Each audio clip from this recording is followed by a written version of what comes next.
Salut et bienvenue, ici Agathe, autrice du blog Aventure en orgasmie. J'ai rencontré Lucille hier soir au sex talk organisé par Orgasme et moi. Et du coup cette vidéo elle est totalement improvisée, parce qu'on a sympathisé. Elle a gentiment accepté de témoigner sur la chaîne à visage découvert, ce qui est super sympa, car pas tout le monde est capable de faire ça, donc je te remercie beaucoup. Avec plaisir.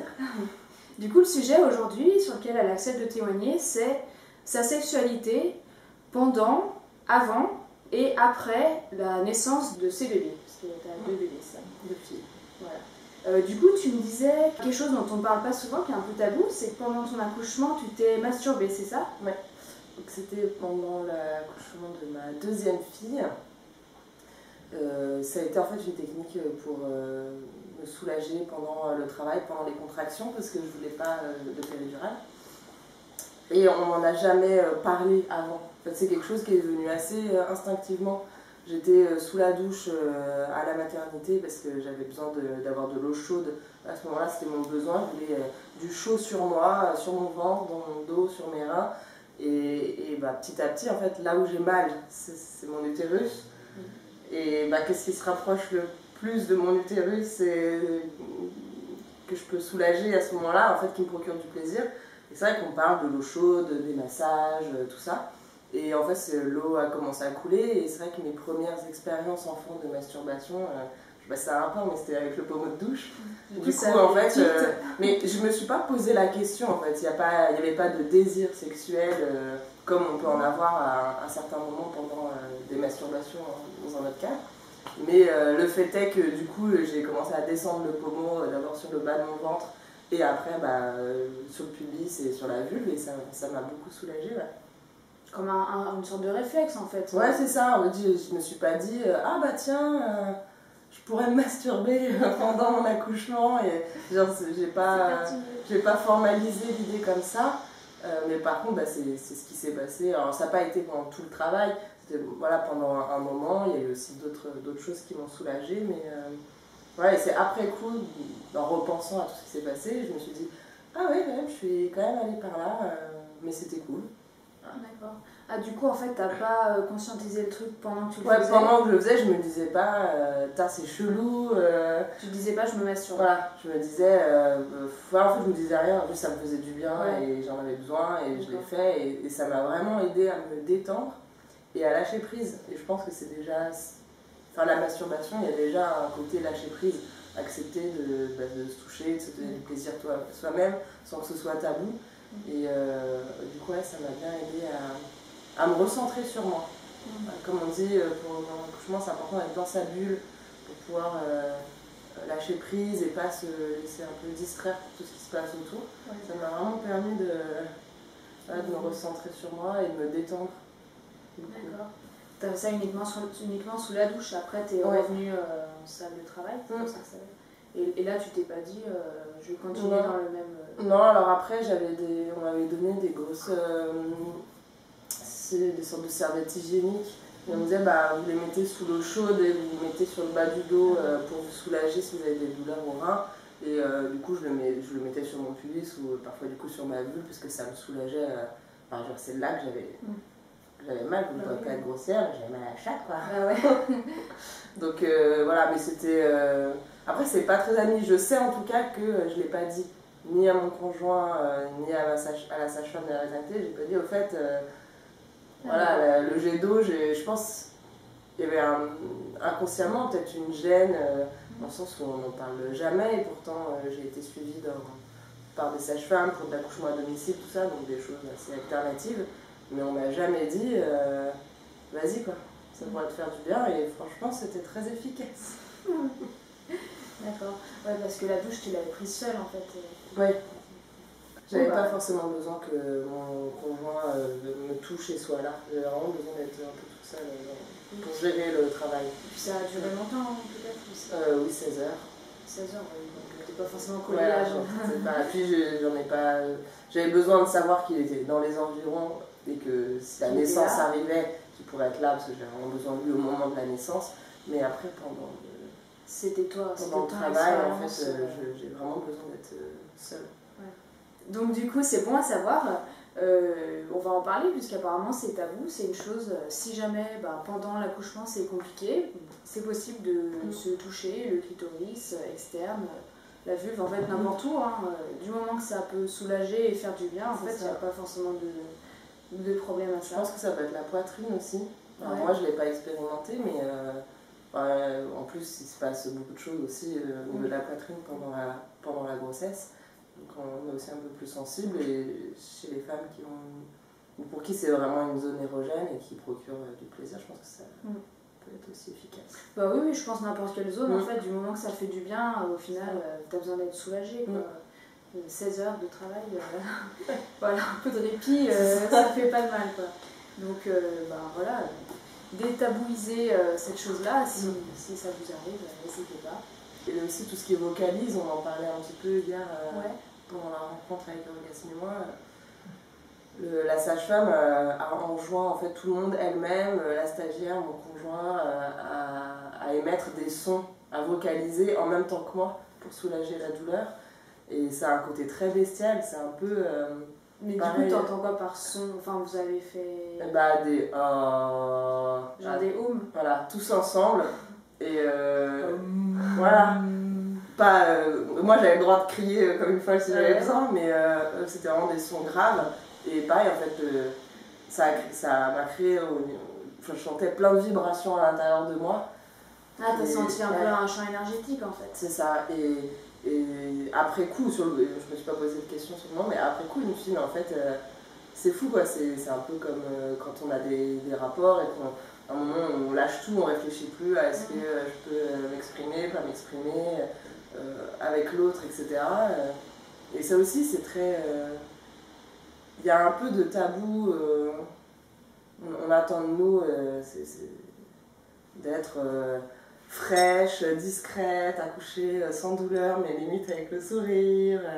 On se laisse moins aller, on s'autorise moins, je trouve, aller dans quelque chose de très bestial.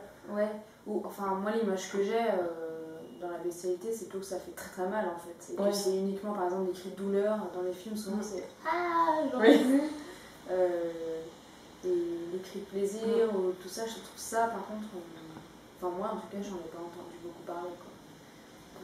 Moi j'ai découvert ça avec cette sage-femme et qui m'a... Alors, tu gères ta respiration, elle me disait mais vraiment c'est un son qui va te faire du bien ça a créé des sons de plaisir pour se soulager. J'étais là, ok, franchement essayons, j'étais prête à tout à un moment donné de toute façon, et non, ça a bien marché, autant que la masturbation. On va revenir sur la grossesse. Ça se passait comment la sexualité pendant ta grossesse? Du coup, tu étais en couple? Oui, j'étais en couple avec la même personne pendant mes 2 grossesses. Donc, qui était un homme, c'est ça? Ouais. Donc, avec mon ex-mari. Et la sexualité a été normale, je dirais, en fait. Il y a eu effectivement le premier trimestre moins de désir parce que beaucoup de nausées. Et quand on a envie de vomir, on n'a pas spécialement envie d'avoir des rapports sexuels. Voilà, où c'était vraiment lié à l'état de fatigue. Au moment je m'étais fait une sciatique, donc j'avais hyper mal au dos. Donc, voilà. Et puis sur la fin, quand le ventre prend énormément de place, on est moins agile, on a moins envie de se bouger parce que chaque mouvement, ça demande quand même beaucoup d'efforts. Mais ça n'empêche pas, on a une sexualité normale en termes de... Je veux qu'on s'adapte en fait. À la fin, le ventre il prend énormément de place, on a mal partout, donc je vais moins me mettre à sauter dans tous les sens. Ça, on va plus privilégier le confort. Mais sinon, non. Ça change un peu les sensations quand même. Ah ouais? À mesure que la grossesse avance, du coup, le bébé poussant tous les organes, ça appuie aussi.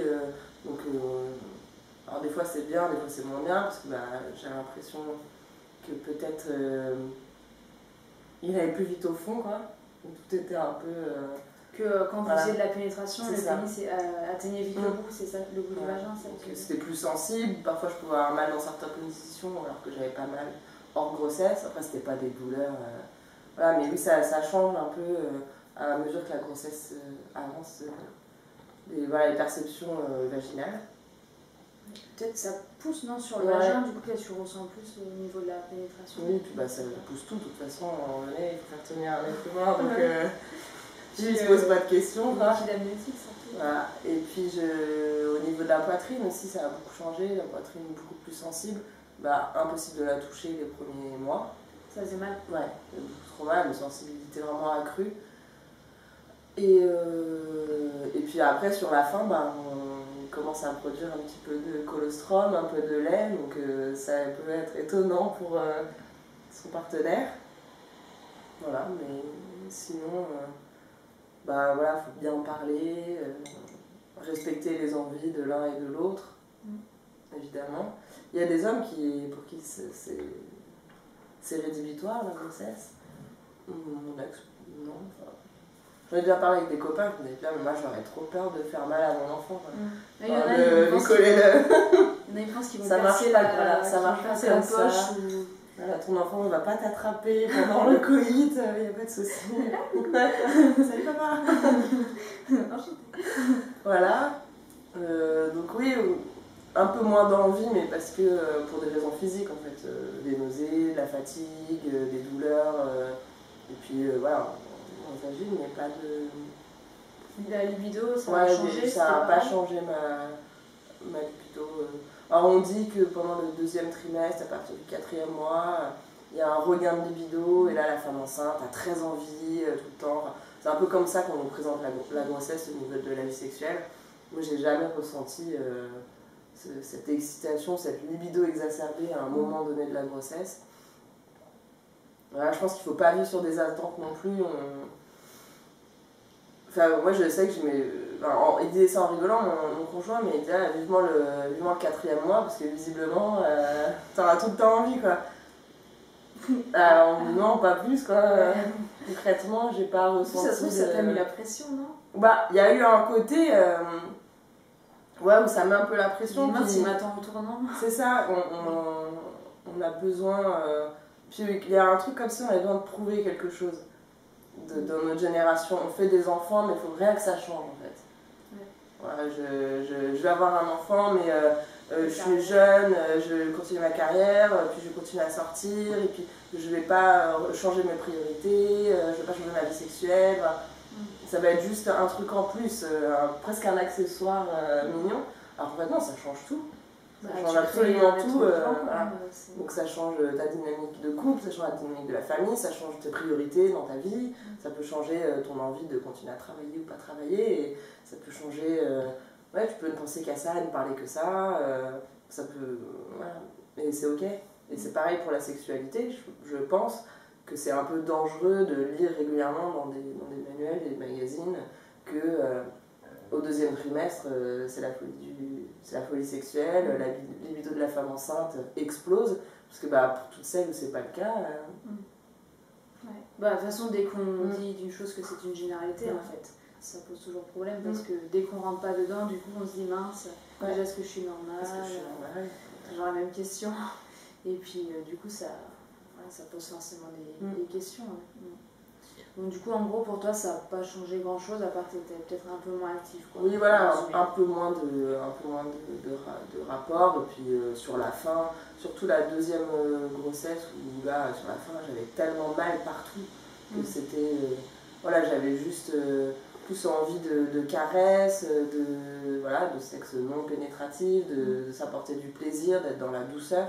Il y avait moins d'excitation sexuelle, voire plus du tout sur la fin.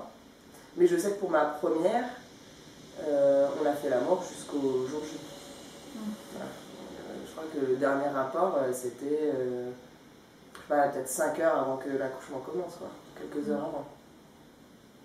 Je sais pas si c'est possible de faire l'amour pendant l'accouchement, parce qu'en soi, c'est juste du travail, quoi. Bah, si, techniquement, physiquement, c'est faisable. Hein.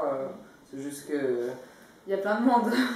Oui, puis ben, c'est vraiment des ressentis personnels. Je sais qu'il y a des femmes qui ont besoin, pendant le travail, qu'on les touche, d'être vraiment contenues, maternées, raccrochées à quelque chose, d'être vraiment dans le contact. Moi, je sais que j'ai besoin qu'on me foute la paix. je veux pas qu'on me touche, je veux être juste moi avec moi, j'ai pas envie qu'on me parle.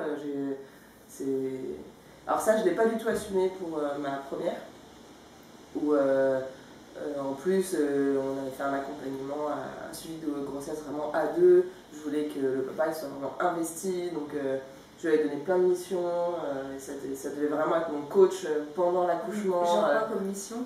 On avait fait plein d'exercices avec la sage-femme, elle m'avait montré des techniques pour me masser, être capable, voilà, si j'ai soif, de m'apporter de l'eau, si j'ai besoin de me pendre à lui, voilà. Alors au final, je préfère me pendre toute seule à une écharpe que je mets sur une porte que de me pendre à une personne qui va me parler, me toucher, où je vais sentir ses odeurs. Et ça, je ne l'ai pas du tout assumé pendant la première, donc je me suis vachement forcée à rester avec lui pendant tout le travail. Et ça me convenait pas. En plus, lui, il me voyait souffrir. Donc il n'arrête pas de me dire oh, je supporte pas de te voir souffrir. Alors moi, ça me stressait encore plus, ça me foutait les boules.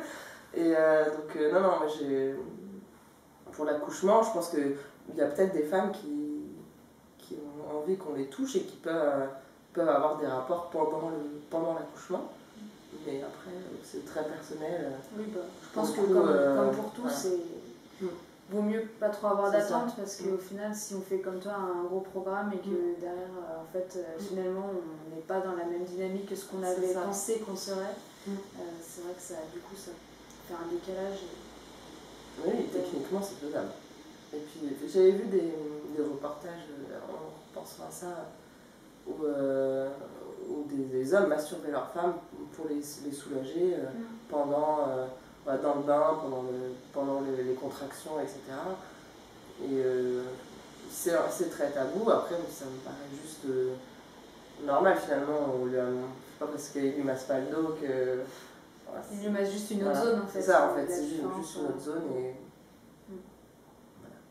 Ouais, moi je pense qu'il faudra arrêter de considérer le sexe comme un membre vraiment particulier. Enfin, en tout cas, en massage tantrique, le sexe c'est comme un bras quoi. Tu vas le masser, mais pas plus que le reste, pas moins que le reste, c'est juste une partie du corps. Et je trouve ça, c'est une bonne façon de voir notre anatomie, quoi, d'arrêter de le sexe, machin. Bon, ça c'est mon point de vue, petit aparté. Et du coup, après la naissance, comment ça s'est passé là? Après la naissance, ça a été plus compliqué. Ça a été très compliqué après la première. Alors, j'ai pas eu de points, j'ai pas eu de. Enfin, j'ai eu un point en externe, mais enfin rien de. Voilà, c'est pas ça qui a été le problème. Donc, tu as fait un accouchement par voie naturelle, et avec un seul point de couture. Voilà. Parce que j'avais une légère déchirure, mais il n'y a pas eu d'épisiotomie. Voilà, j'ai quasiment jamais eu de problème à ce niveau-là. Après, c'est juste que la nature a besoin de temps en fait, juste pour se reconstruire. Et puis même nous, mentalement, on a besoin de temps aussi. J'ai allaité mes 2 enfants plus ou moins longtemps après. Et la première, 5 mois. Et c'est vrai que j'avais ce côté où en fait, au bout d'un moment, j'ai besoin de récupérer mon corps que pour moi. Et le fait de... voilà, pendant 9 mois, on porte un bébé, après on l'allaite. Et moi, j'avais vraiment pas de désir sexuel dans les semaines, voire mois qui ont suivi l'accouchement. Et surtout, j'avais vraiment... même les caresses, la tendresse, les câlins, c'était non. À un moment donné, mon bébé dort enfin, personne ne me touche la poitrine, foutez-moi la paix. Juste, ça fait du bien. Et ça, c'est pas accepté du tout. Je sais que mon conjoint l'a pris avec beaucoup de violence parce que pour lui, je le rejetais lui. Et il attendait avec impatience la reprise d'une sexualité pénétrative, du moins ensemble. Et c'était pas fait méchamment, c'était juste qu'il n'arrivait pas à avoir au-delà de ses besoins. Du coup, je me suis un petit peu forcée. Enfin, je me suis carrément forcée la première fois. Parce que la sage-femme nous avait dit qu'en gros, 4 à 6 semaines après l'accouchement, c'était possible de reprendre des rapports. Oui, parce que ce qu'on ne nous dit pas, c'est qu'on perd du sang pendant 4 à 6 semaines après un accouchement. En fait, c'est la suite de... C'est là, les suites de couches. On perd du sang, donc c'est pas des règles non plus, il peut y avoir des caillots, etc. Donc on ne peut pas forcément vivre. Puis, encore une fois, il y a un être humain qui est sorti par notre vagin, donc on a envie de lui laisser le temps aussi de... Allez, tranquille. Et du coup, un soir, je me suis dit, bon, j'en peux plus de ces demandes incessantes. C'est bon, j'y vais. Je cède. Voilà, je cède pour lui faire plaisir. J'appréhendais énormément. J'avais pas du tout envie. Donc déjà, j'étais sèche. Donc ça n'a pas aidé. Et il a commencé à rentrer. Et là, j'ai eu tellement mal. Et je lui ai dit, non, stop, on arrête. En fait, je peux pas. Vraiment, je peux pas. Et lui était en pleine excitation. Donc sur le moment, il l'a mal vécu. Il a soupiré. Enfin, c'était beaucoup de frustration pour lui. Et je l'ai super mal pris. Et on n'en a en fait pas parlé. Ah d'accord. Du tout. Moi je me suis excusée, non je suis désolée mais j'ai trop mal. Donc il fait par exemple, non mais voilà, si t'as trop mal, on ne le fait pas. Voilà, bonne nuit quoi. Et à un moment j'ai reparlé et du coup après on a repris une vie sexuelle et j'avais tout le temps. Combien de temps après? Je saurais plus dire combien de temps exactement, peut-être 3 semaines, un mois après. On a réessayé. J'avais un peu mal et je me suis dit c'est normal parce que c'est les premières fois et puis à force j'aurais moins mal. Mais en fait non, c'est jamais normal d'avoir mal pendant un rapport sexuel. Et du coup, donc à chaque fois c'était douloureux et plus c'est douloureux, moins t'as envie. Et là par contre j'ai eu une vraie baisse de libido où j'avais plus du tout envie. Et à chaque fois en fait qu'on faisait l'amour, c'est parce que c'était des négociations et que je finissais par dire bon bah ok. Ah, ça fait un mois qu'il attend, on va réessayer, puis peut-être que si je me force un peu, si je fais un effort, ça va peut-être finir par bien se passer. Et en fait, pas du tout. Jusqu'au jour où... du coup, ça se passait mal à chaque fois. Vous avez quand même essayé, ça se passait mal à chaque fois? Voilà, on essayait régulièrement, on faisait l'amour, pas souvent, mais régulièrement, mais j'avais mal à chaque rapport. Et en fait, j'avais pas envie, du coup, parce que je savais que j'allais avoir mal, donc j'anticipais aussi ça, ça me stressait. Donc du coup elle venait et puis je prenais pas du tout de plaisir. Mais du coup là tu parles uniquement de pénétration. De pénétration, mais voilà, à cette époque j'avais... on pratique, enfin voilà, c'est un peu resté dans ce schéma-là que le sexe c'est la pénétration. Donc pénétration de ton vagin par son pénis. Voilà, et du coup il y avait des préliminaires un petit peu avant, mais... la finalité, c'est qu'il fallait qu'il y ait une pénétration pour finir le rapport. Mais c'était justement des préliminaires et pas du sexe. C'était pas considéré comme du sexe et ça aussi été un problème.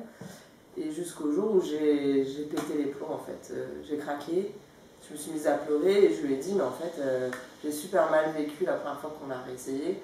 J'ai super mal vécu ta réaction et en fait je t'en veux. Et comme j'ai mal à chaque rapport, bah, je t'en veux. Et voilà, je me sens pas écoutée. Et le fait de verbaliser tout ça, j'ai énormément pleuré, ça a duré plus d'1 heure.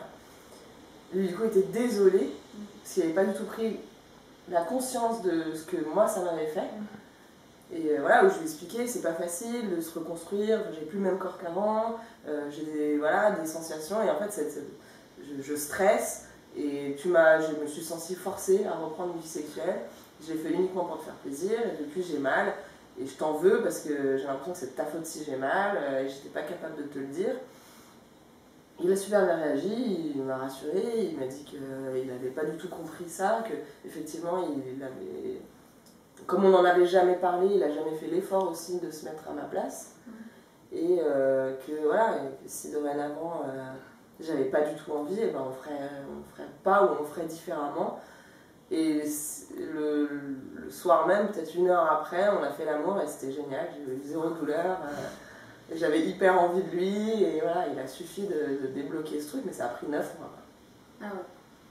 9 mois de baisse de libido, de douleur, de pas envie, et juste de non-dit, et juste d'avoir pu enfin lui dire bah ouais, en fait, et j'ai pas envie, et comme je me force, et du coup je t'en veux, et voilà. Du coup, tu as réussi à passer au-delà de ta peur de le blesser au final. Oui, voilà, parce que je voulais pas le vexer, je voulais pas. Et puis même moi, pour te respecter j'étais jeune, j'avais 24 ans, et j'étais un peu dans ce que je disais tout à l'heure, dans ce côté-là, ouais, j'ai eu un enfant, mais ça va pas me changer. Voilà. Mais je suis une superwoman. Ouais, voilà, en fait, c'est un peu ce que la société attend de nous, genre. Toutes les femmes enceintes, les jeunes mamans qui sont représentées dans les magazines, à la télé, elles sortent fraîches comme un gardon de la maternité, elles ont déjà retrouvé leur ligne à remettre leur jean. Non, clairement non. Non, on a un ventre mou et dégueulasse pendant des semaines, on est fatigué, on a le partout, on a du lait qui coule de nos seins sans qu'on n'a rien demandé, on n'est pas fraîche et on n'a pas envie, on n'est pas forcément... Voilà, on n'est pas comme avant. Et je m'étais mis tellement cette pression de... je veux rester une femme, une copine, une amante, voilà... voilà, que en fait je me suis complètement oubliée là-dedans et ça a eu des répercussions sur ma sexualité. Et du coup moins pour la deuxième parce que du coup, on apprend de ses erreurs, voilà, on prend du recul et... Donc déjà t'es arrivée à l'accouchement, tu t'es masturbée. Du coup oui, on a commencé par ça. Et non, l'après, le retour à la sexualité s'est bien passé. Parce que là du coup je me suis écoutée et puis lui il savait aussi que c'était hyper important qu'on m'écoute tous les deux. Et du coup, voilà, on a fait autrement, et plus dans du sexe non pénétratif dans un premier temps, ce qui en fait a rallumé très vite le désir. Du coup, j'ai eu rapidement envie d'avoir des rapports au-delà que juste des caresses, de rentrer plus dans des rapports sexuels à proprement parler, et après de la pénétration rapidement. Et du coup, j'avais pas l'appréhension, donc ça c'est... Du coup, dans ce cas-là, tu as respecté les 4 à 6 semaines après l'accouchement? Oui, j'ai quand même attendu 2 mois, je pense. Je ne sais plus exactement, 2 mois et demi. Mais voilà, parce que j'avais pas envie d'avoir encore des loquis et des pertes sanguines, j'avais envie d'être tranquille. Et puis, le temps de mettre en place l'allaitement aussi, j'avais mal aussi. Les premières semaines, on ne peut pas les toucher, quoi. Juste de marcher, on dirait que les ondes de choc, ça fait mal. J'ai beaucoup de lait. Alors j'ai une forte poitrine, alors en plus j'ai énormément de montée de lait, donc les premiers temps. Et puis même c'est différent, là il y a 2 enfants à s'occuper. On n'a plus que... Donc en fait on est moins des amants, on est plus des parents au début. Il faut remettre une nouvelle dynamique de famille, enfin tout ce qui va autour en fait. S'organiser, du coup la sexualité est vraiment passée en second plan. Pas la sexualité, parce que vous savez, il y avait des caresses, des moments tendres. Pour moi, ça fait aussi partie de la sexualité. Mais il y avait moins ce besoin, ce stress de faut qu'on reprenne la pénétration, parce que c'est important, parce que sinon, aussi, voilà, notre regard sur la sexualité, elle est changée aussi, je pense. Donc, voilà, la communication, parler, déconstruire un peu tout ce qu'on attend de nous. Ouais. Super. Donc, du coup, en résumé, essayer de dire c'est déjà de prendre conscience de ses propres besoins, de ce qu'on ressent, tout ça, et réussir à le dire à l'autre, sachant que réussir à faire comprendre à l'autre. Voilà, en fait, c'est juste de se respecter soi-même. C'est pas forcément. C'est pas contre la personne, voilà, c'est pour soi. Exactement. Et que c'est pas normal, si ça fait mal, c'est pas normal. Ouais. Donc, soit en parler avec un gynéco ou sage-femme s'il y a eu des points, s'il y a eu des choses, soit se dire, mais en fait, si j'ai mal, c'est peut-être parce que j'ai pas vraiment envie et que je me force et passer par autre chose que d'avoir des attentes sur du sexe pénétratif absolument tout le temps. C'est bien aussi de pouvoir prendre le temps de découvrir. C'est même l'occasion, j'ai envie de dire, si ça n'a pas été fait avant. Oui, ça peut être de se dire, voilà, là j'ai pas envie d'être pénétrée par ton sexe, donc faisons autrement. Oui, ça peut être le moment idéal. Voilà, de se découvrir autrement. Voir ça comme une occasion plutôt que comme un dépit, voilà, en fait. Une contrainte, ça peut être l'occasion d'autres choses et de super choses en plus. Merci beaucoup. Si vous avez aimé cette vidéo ou si vous avez des questions à poser, n'hésitez pas dans les commentaires. On vous répondra avec plaisir. Tout à fait. Et sur ce, on vous dit love.